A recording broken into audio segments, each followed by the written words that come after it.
Hi guys, welcome to the channel. Today we've got a super powerful and easy to use Town Hall 17 attack strategy. What did you say, guys? Did I hear you say super bowlers? Yes, they're going to make up our attack. Heroes, pets, equipment on the left hand side. The main thing we need is the fireball on the Grand Warden. We've got 4 healers, 4 root riders, 2 super wall breakers, Michael the Minion of course, 6 super bowlers and a headhunter.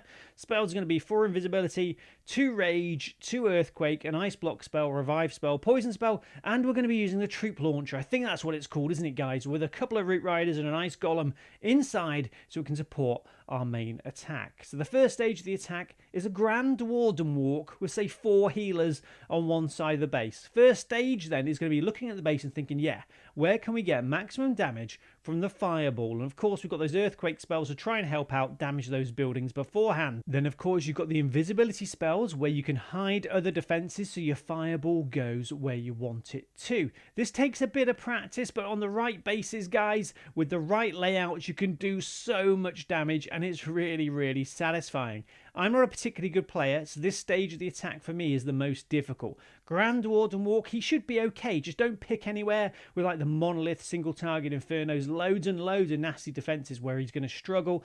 Pick an area of the base you want to take out. And then the next main thing is once that fireball's been launched, you've obviously used the earthquake spells either before or just after the fireball's hit. You've got the invisibility spells to direct it where you want. Then try and send in your main army as quickly as possible. It just makes sure the Grand Warden doesn't just float off into the base and get himself in trouble. Put down your king, queen, whatever in the Grand Warden's aura, and that'll sort of drag him away to the main attack. Then put all the troops down and hopefully your Grand Warden will have some distractions there and he won't get taken out. Then when the army's just sort of making its way into the base, then put down the troop launcher. I do think that's what it's called. I've never used it before, but I saw one of Itsu's video. If you don't know who Itsu is, he's a very good Clash of Clans player with an amazing channel. He does attack strategies, other videos like that. I saw one of his videos using the troop launcher, supporting a similar attack to this, but with throwers. And I was like, yeah, the troop launcher is great. Put a couple of root riders inside. I've put an ice golem inside my troop launcher.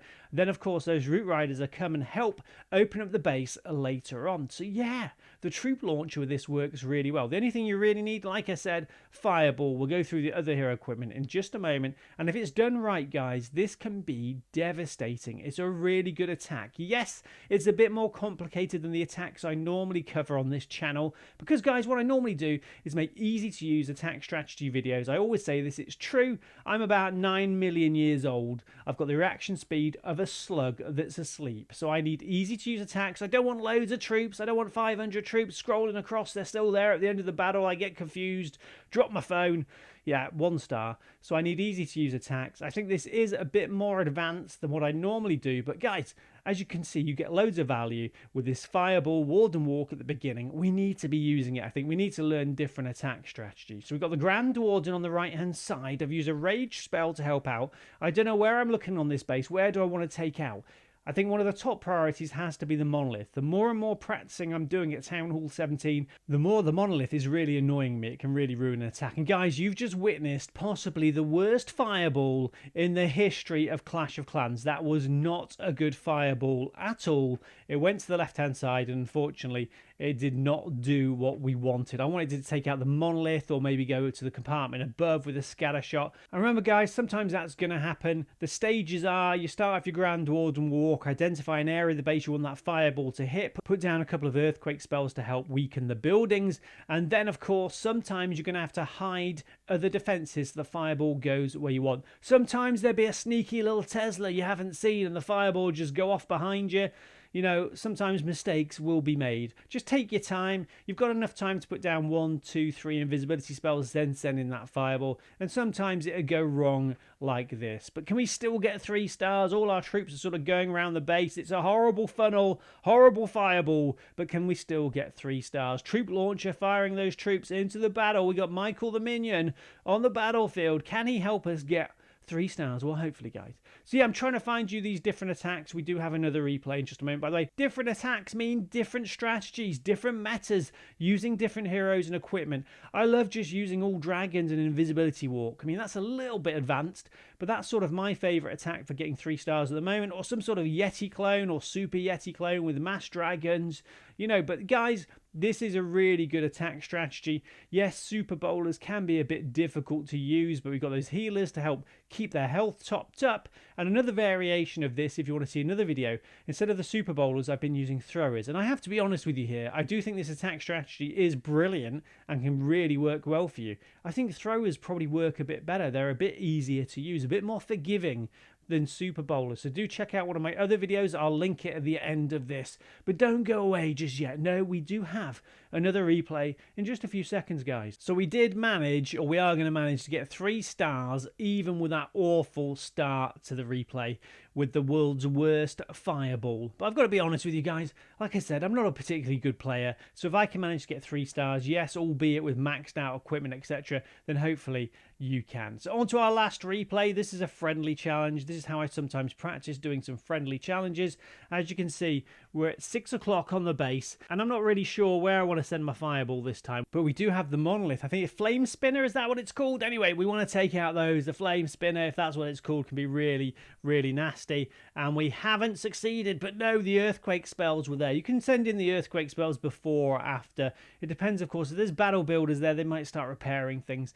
I normally try and do it before, but it's probably a good idea to do it after.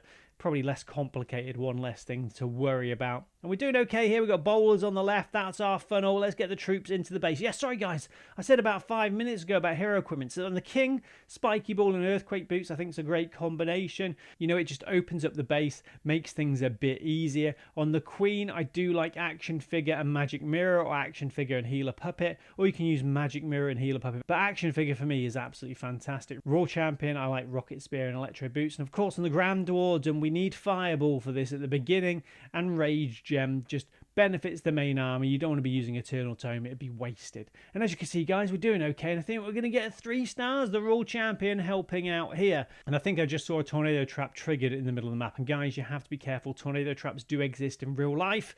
I went to the shop the other day, the main road was closed, so I went down this country lane, was just walking, and suddenly I was turned upside down, flying around. My bread, my milk went flying off. I lost a shoe, a sock. It felt like forever. It's only 7 seconds. I hit a tornado trap in real life, level 4. Somebody had just put it there. I heard some laughing, some bushes nearby, and people ran off as they witnessed me being tornado trapped. So be careful guys, they do exist. Anyway, before we go, hope you enjoyed the video. Remember to subscribe for more videos like this. And a couple of last things to remember. Number 1, remember to stay hydrated. Number 2, remember to practice your funneling. Number 3, remember to watch out for tornado traps in real life. And number 4, do remember on this channel we do have something called a creator code. That's where you can help support your favorite content creator in-game by using their code before making any purchases. Our code is code Moose. Any support would be absolutely lovely. See you later guys, take care. I'll make copy links in the video description. I'll see you later. Bye.